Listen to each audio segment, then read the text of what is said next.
Ritrovato in un canalone tra Barcis e Piancavallo il corpo della 22enne Giulia Cecchettin, scomparsa una settimana fa insieme all'ex fidanzato Filippo Turetta.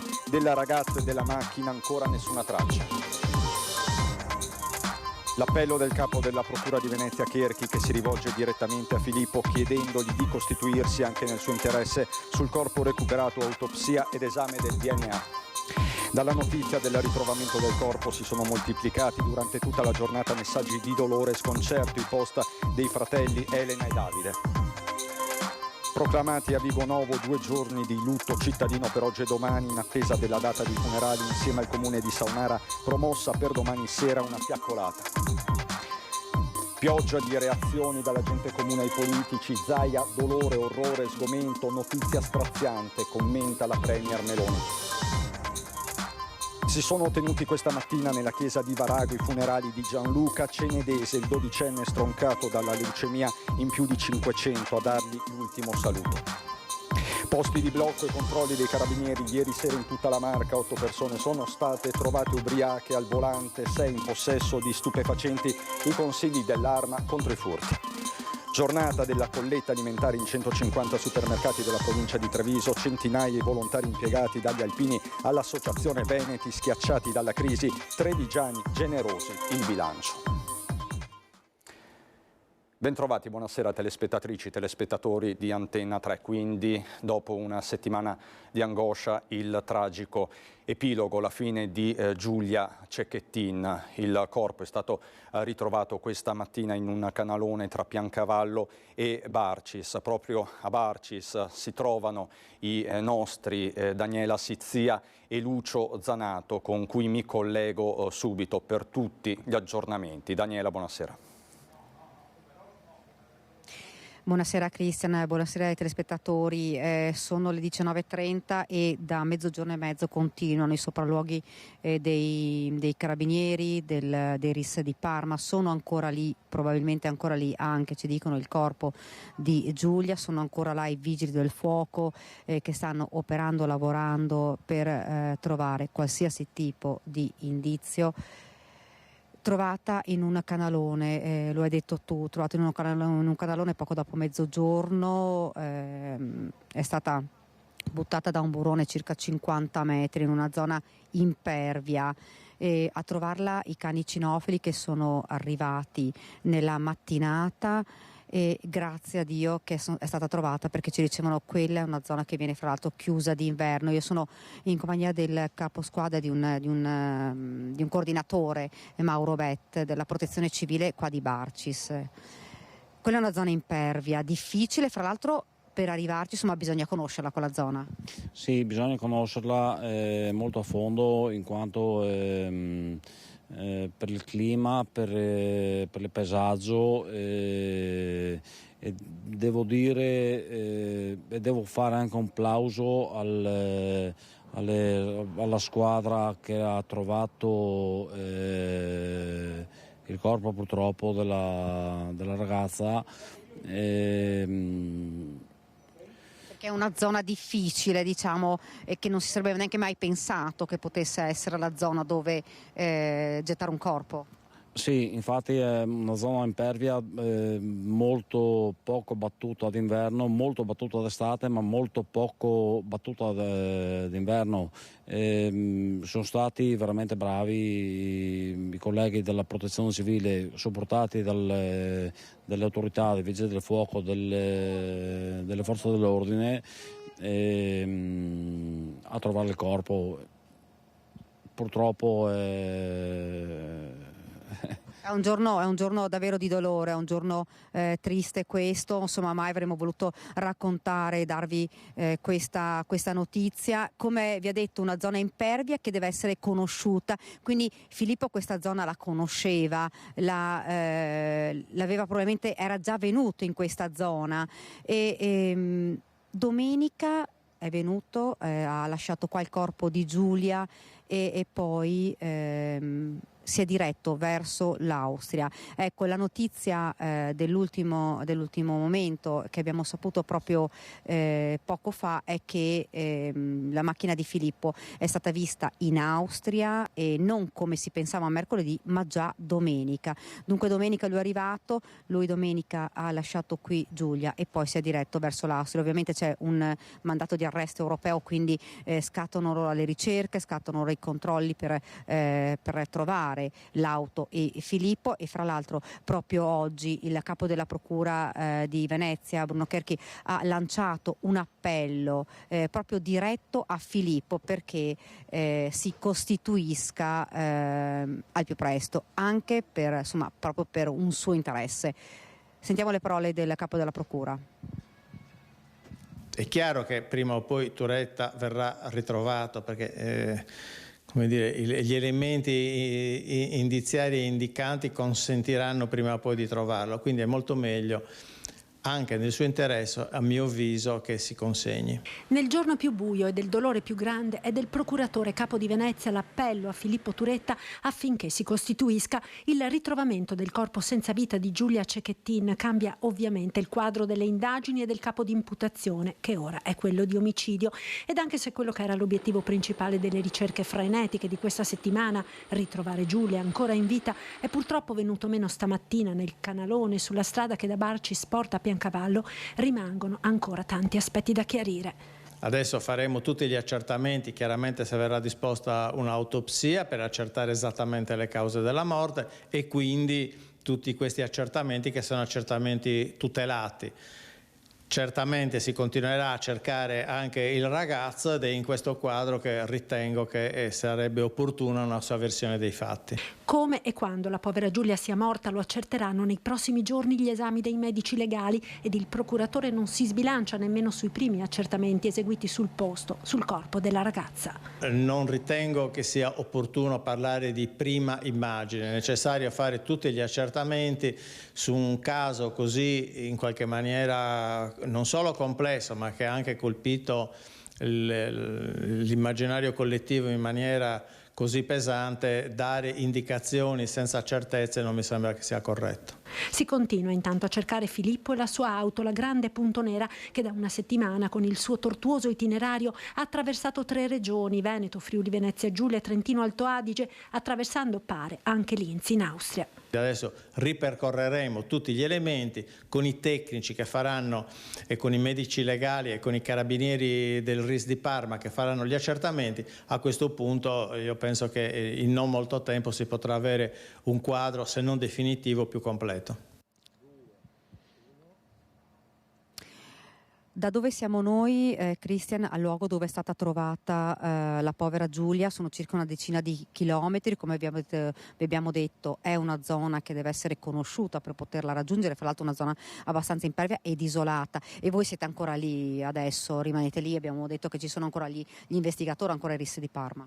Sì, noi siamo qui presenti per presidiare e evitare l'ingresso di eventuali, diciamo, Chiunque di persone. Esatto. Ecco, perché come vi avevamo detto fin dall'inizio la zona è assolutamente bloccata, non so se avete potuto vedere le immagini, nessuno può entrare perché ci sono ancora là, come vi ho detto, tutti i soccorritori, oltre che forse probabilmente ancora il corpo della povera Giulia. Ma ripercorriamo insieme però questa giornata che è davvero una giornata di dolore. Il papà di Giulia è venuto qua nel pomeriggio proprio per il riconoscimento della figlia. Il servizio, poi io restituisco la linea a te, Christian.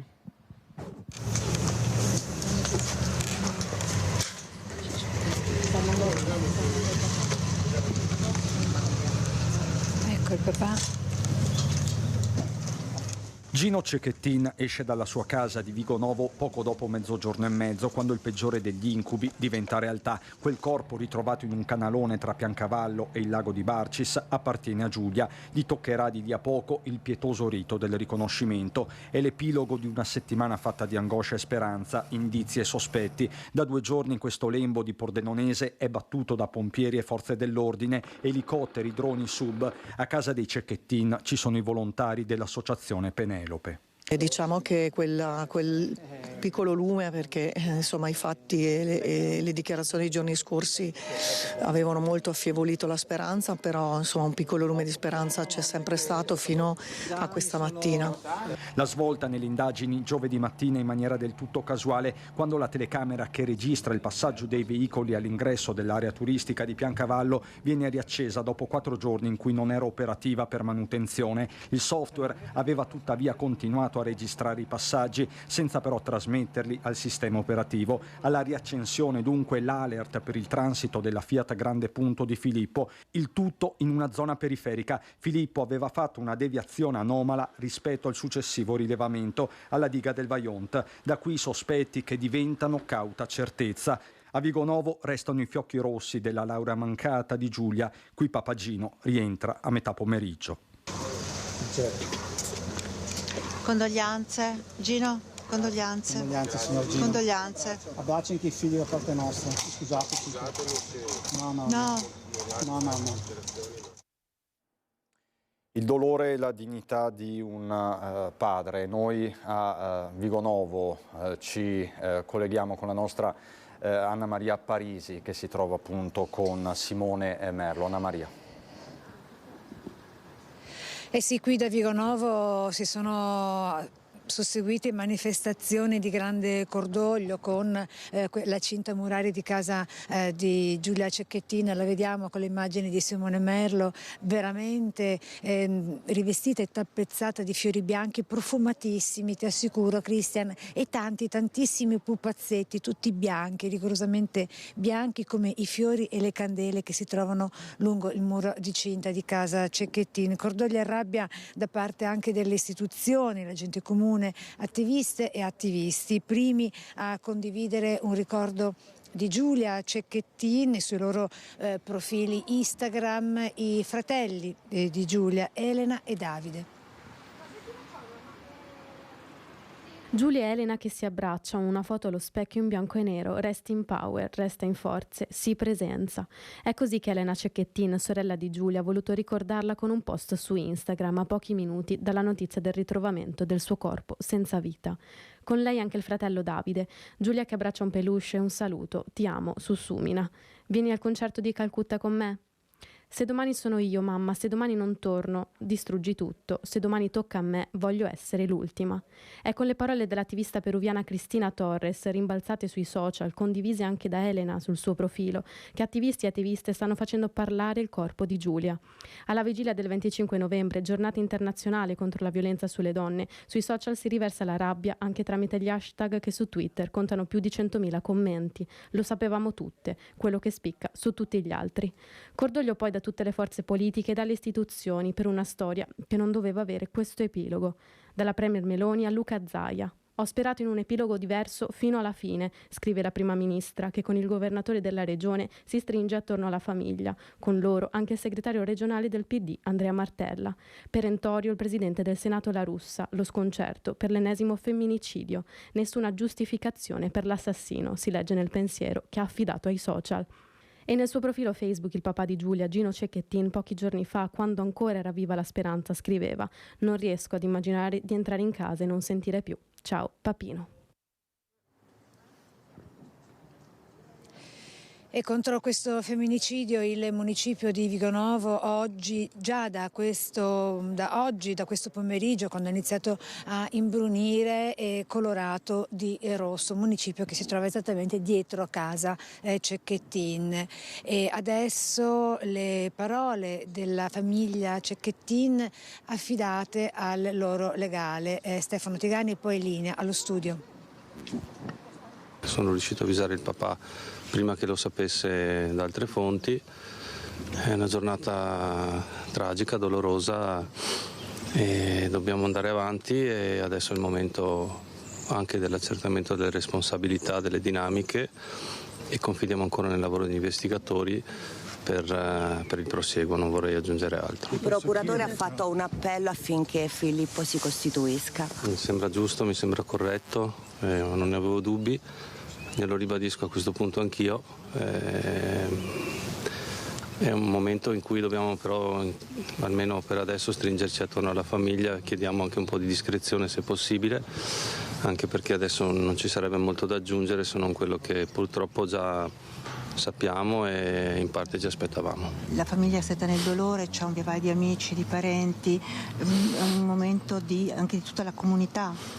È una famiglia straordinaria, è una comunità straordinaria, credo che sia bello questo, ma non avevo dubbi francamente, anche perché lo abbiamo visto in questi giorni, tutta l'Italia si è stretta intorno a questa però purtroppo ennesima tragedia e credo che su questo dovremo fare tutti una riflessione anche per il futuro, perché non ne possiamo più, francamente.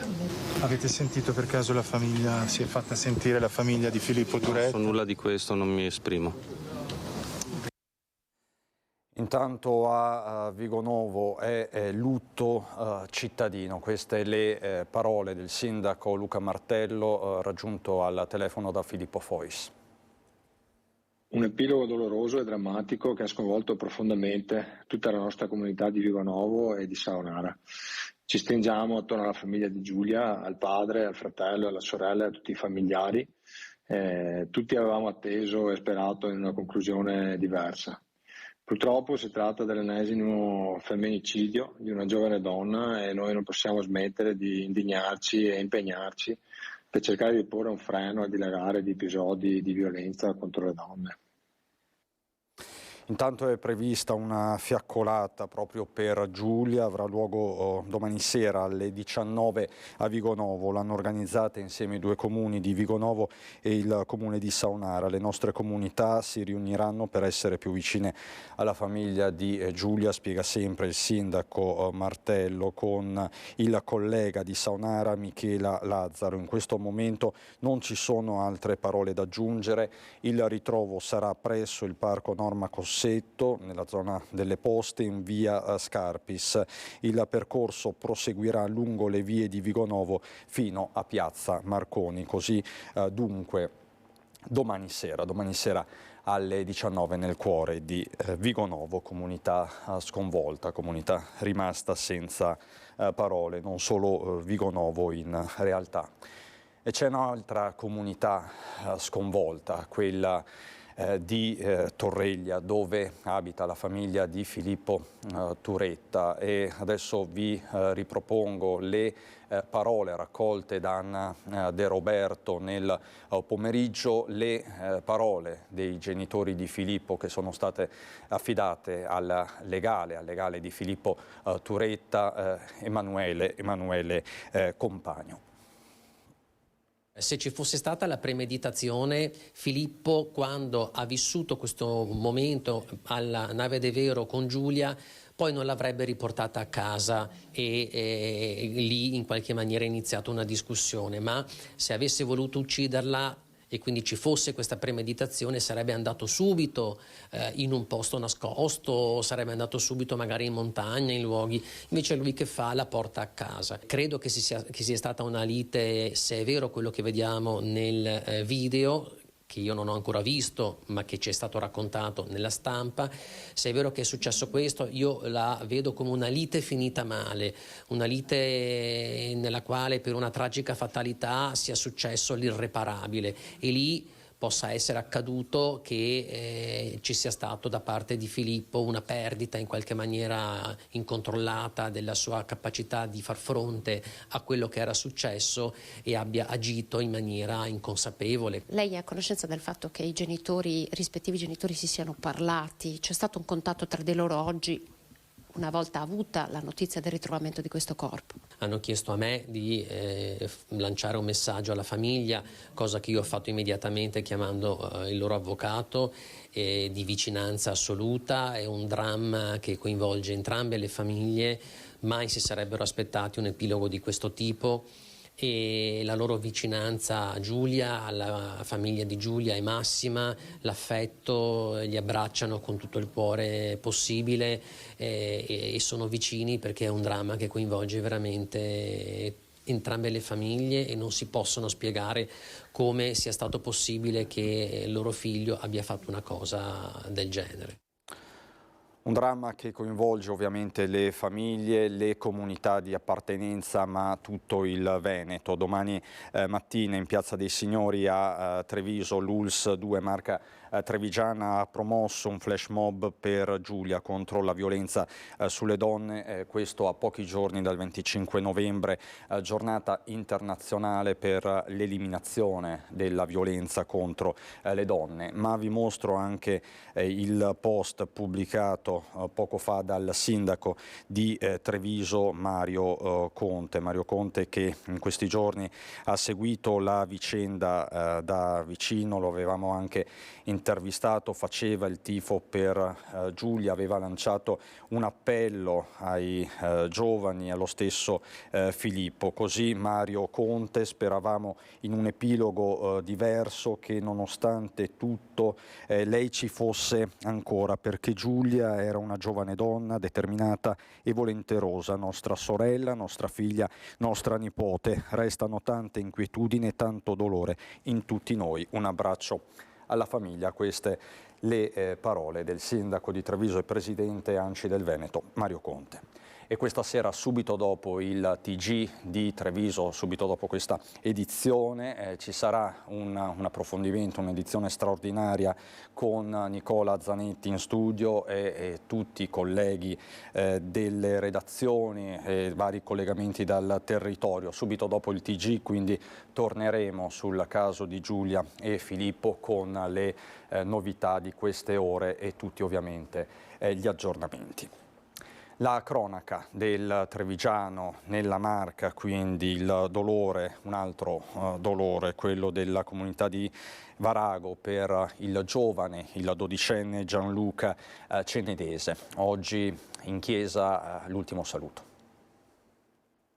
Le tue risate facevano cadere i muri e mamma, quando rientrava, doveva calmarti per addormentarti, accarezzandoti i capelli.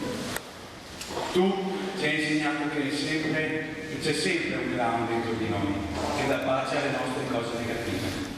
Sono le parole con cui Papa Renzo ha voluto ricordare il piccolo Gianluca, i clown, le risate, la vitalità che portava nelle vite dei genitori e della sorella maggiore Giorgia. Nasi rossi in tutta la chiesa all'entrata della piccola bara bianca. Gianluca Cenedese è stato accolto così per il suo ultimo saluto dall'associazione Clown in Corsia, di cui fa parte anche Papa Renzo, avvicinatosi a quel mondo proprio attraverso la malattia del figlio, scoperta quando aveva solo 2 anni. È un dolore composto, silenzioso, quello di mamma Emanuela e degli altri familiari. Quanto coraggio, quanta forza e quanto amore ci hai dimostrato. Hai fatto vedere al mondo intero quanto in realtà eri grande. Così la presidente dell'associazione Clown in Corsia, un'allegria e una forza che le tante persone presenti hanno voluto testimoniare, come ha fatto lo stesso parroco, Don Federico. Nessuno avrebbe mai voluto questo momento. La notizia della sua scomparsa prematura ci ha portati tutti, ci ha fermati. Tanti in questi giorni mi hanno detto: abbiamo un angelo in cielo, ma penso che tutti avremmo preferito avere un ragazzo in terra pieno di voglia di vivere. Una chiesa gremita dai tanti che conoscevano la famiglia, i compagni di classe di Gianluca, gli insegnanti, tanti amici e conoscenti, ognuno a portare sostegno per una perdita ingiusta. Trovare un senso a tutto ciò non è facile. Poi io vorrei che oggi nel nostro cuore entrasse questa risposta. Gesù dà una risposta che ci invita a alzare lo sguardo e ci dà respiro.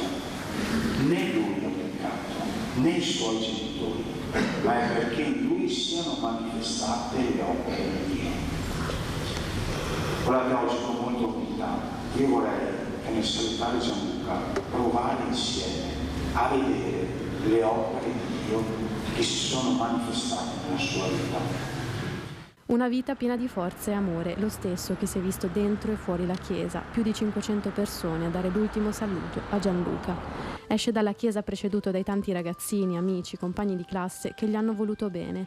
La famiglia davanti alla bara bianca, margherite, gerbere, rose bianche, un abbraccio stretto nel dolore composto e le bolle di sapone soffiate dai tanti clown a dire ciao Gianluca.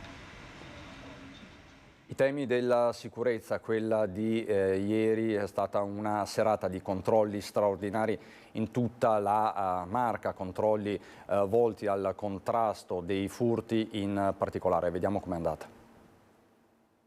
una settantina di pattuglie del Comando Provinciale Carabinieri di Treviso ha effettuato una serie di controlli in tutto il territorio della provincia con circa 400 veicoli controllati, quasi 600 persone. Controlli dei carabinieri in tutta la Marca contro furti e rapine in casa e la guida in stato di ebbrezza. Nella rete dell'Arma sono stati pizzicati 8 ubriachi al volante, tutti deferiti all'autorità giudiziaria, come il 56enne trevigiano sorpreso alla guida della propria autovettura con un tasso alcolemico superiore ai 2 grammi per litro. Nella circostanza sono stati effettuati anche degli arresti. Sì, alcuni avevano dei provvedimenti a carico emessi dall'autorità giudiziaria, quindi sono stati tratti in arresto, ma altri sono stati denunciati per vari reati, non sono mancate denunce anche per comportamenti alla guida errati, quindi denunce per guida in stato d'ebbrezza o sotto l'effetto di stupefacenti. 7 persone sono state denunciate per possesso di droga. I carabinieri hanno sequestrato diversi quantitativi di marijuana, MDMA, ecstasy e cocaina. Tra i fermati anche qualche minore, come gli 8 giovanissimi di Castelfranco Veneto, trovati in possesso di droga durante un controllo presso un locale della Castellana. Non sono mancati nemmeno i coltelli. 3 persone sono state deferite in stato di libertà per porto abusivo di armi o oggetti atti ad offendere, un 18enne del Montebellunese, un 24enne di Conegliano e un minorenne trovato in possesso di un coltello con una lama della lunghezza di 6 centimetri. I controlli dell'Arma verranno incrementati anche in vista delle festività, periodo nel quale i furti sono notoriamente in aumento. Le raccomandazioni delle forze dell'ordine. L'appello è quello di segnalare immediatamente al 112 presenze sospette di soggetti attorno alle nostre case, i veicoli, sono tutte informazioni che vengono raccolte e servono alle forze di polizia per orientare il nostro dispositivo di controllo. Pronti per andare a Mogliano, ma lo faremo fra poco, c'è la pubblicità.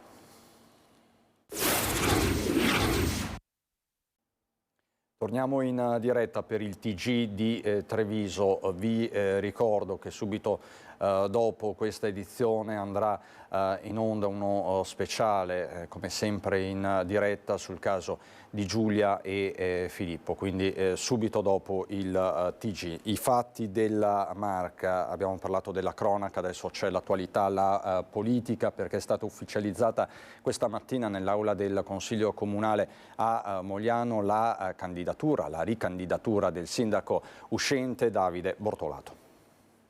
Oggi annuncio la mia candidatura come sindaco per le prossime elezioni amministrative del 2024. L'applauso dei presenti nella sala consigliare nel comune di Mogliano ha accolto la notizia che era già nell'aria da qualche giorno. Il primo cittadino di Mogliano, Davide Bortolato, ha annunciato la sua ricandidatura alla poltrona di sindaco di Mogliano alle amministrative di giugno 2024. Il pubblico, quello delle grandi occasioni, presenti in aula i rappresentanti politici del centro-destra, assessori, consiglieri e parlamentari della Lega. Oggi i vari segretari provinciali e regionali hanno confermato l'appoggio nella mia figura e nella squadra, e questo insomma mi rende orgoglioso. Abbiamo dimostrato di saper lavorare bene e vogliamo continuare a farlo se i moglianesi ci daranno fiducia. Bortolato non nasconde una certa emozione. L'emozione c'è sempre. Da 4 anni e mezzo ho l'onore di amministrare e di governare la città di Mogliano. Abbiamo realizzato tanti progetti, tanti sono in itinere e tanti ne vogliamo mettere in piedi. Tanti progetti realizzati nonostante anche le difficoltà nei 2 anni di pandemia, molte le opere da realizzare nel caso di una rielezione, anche grazie all'aiuto degli oltre 7 milioni di euro di fondi intercettati con il PNRR. Tanti progetti ed anche un cruccio per Bortolato non essere riuscito a terminare la costruzione della nuova piscina. L'aumento dei costi e anche la crisi delle piscine in tutta Italia non ci ha permesso di concludere questo progetto, che però sta andando avanti e riusciremo a farlo sicuramente nel mio secondo mandato. Ma tante altre cose vogliamo realizzare, come la cittadella della sicurezza, con una nuova sede della polizia locale e una nuova sede della protezione civile, o anche vogliamo assolutamente potenziare il trasporto pubblico locale. E quella di oggi è stata la giornata della colletta alimentare, una mobilitazione di volontari e semplici cittadini. La generosità delle persone è sempre una cosa da apprezzare, specialmente per le persone che hanno bisogno nel nostro territorio. Grazie signora, gentilissima. Il grande cuore della Marca è tornato a battere anche per questa edizione della colletta alimentare. 150 i supermercati aderenti, centinaia i volontari che hanno consegnato a migliaia di trevigiani alle prese con la spesa del sabato le caratteristiche buste arancioni. L'elenco delle associazioni mobilitate è lunghissimo, compresa l'associazione Veneti schiacciati dalla crisi della nostra Mirella Tuzzato. Tra le quali possiamo ricordare San Vincenzo, gli Scout, i Lions, Round Table, gli Alpini e le scuole, con tanti giovani che ci vengono a dare una mano. E i trevigiani hanno donato pasta, riso, pomodoro, più in generale prodotti a lunga conservazione, graditi come sempre gli alimenti per la prima infanzia, omogeneizzati e pannolini. A Roncade si guarda già alla prossima edizione. Speriamo appunto che anche l'anno prossimo ci siano una serie di volontari in più, in modo da poter, qua a Roncade per esempio abbiamo 2 centri commerciali, uno è l'Aldi e l'altro è il Lidl. Speriamo di riuscire ad avere più volontari in modo tale che anche un altro supermercato possa essere sede di banco alimentare. Grazie mille. Vi posso dare un dato aggiornato, me lo conferma Edi Caliman.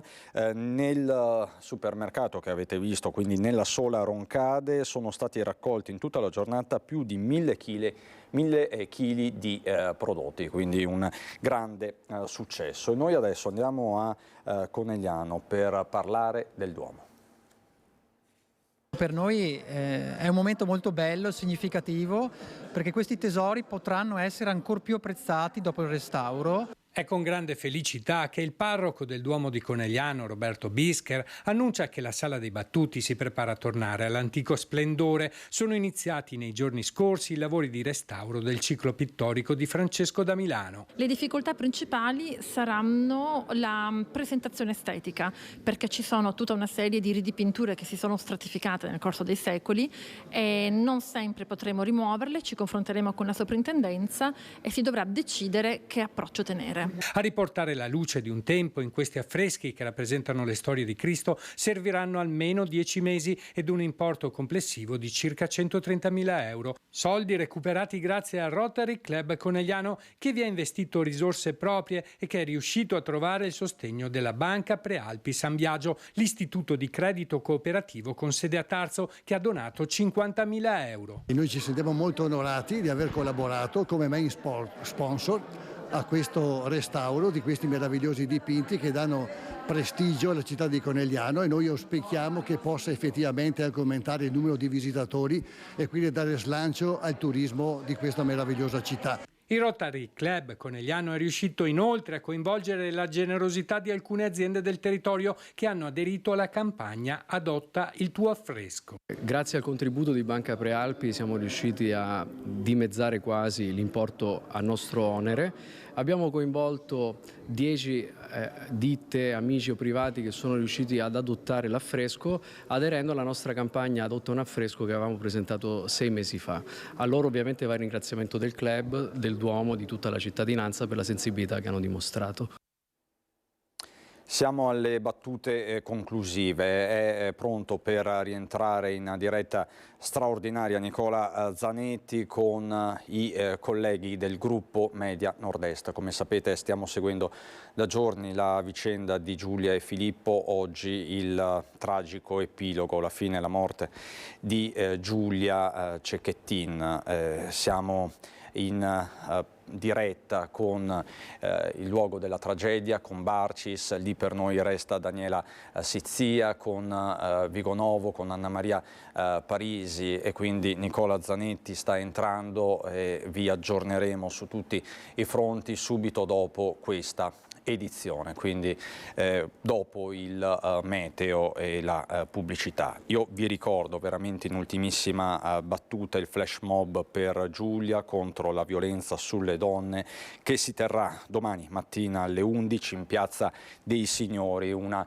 iniziativa voluta con forza da Francesco Benazzi, direttore generale dell'ULSS 2 e dall'ULSS 2 in generale, quindi questo è un appuntamento, il cordoglio della Marca di Treviso per questo tragico epilogo. Per il momento è tutto, subito dopo il meteo Nicola Zanetti dunque. Vi ringrazio per l'attenzione, buona serata.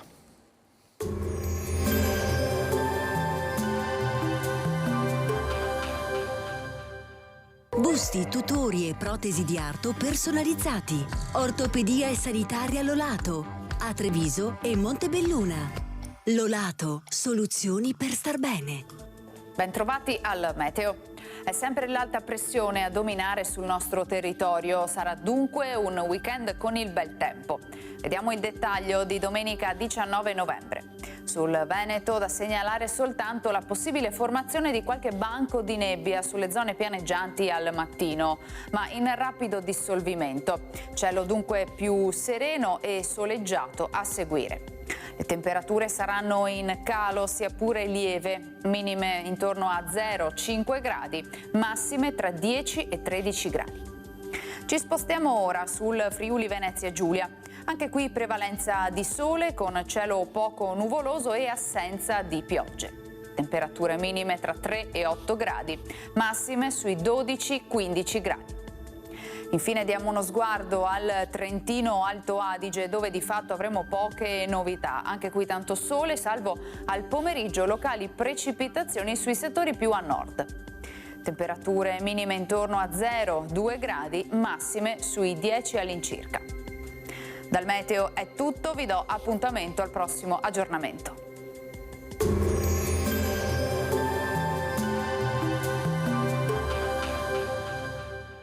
Entra nel mondo Lolato. Da oltre 40 anni un team di professionisti per migliorare la qualità della tua vita. Centro del piede con servizi di podologia, laboratorio per la produzione di plantarie e calzature su misura.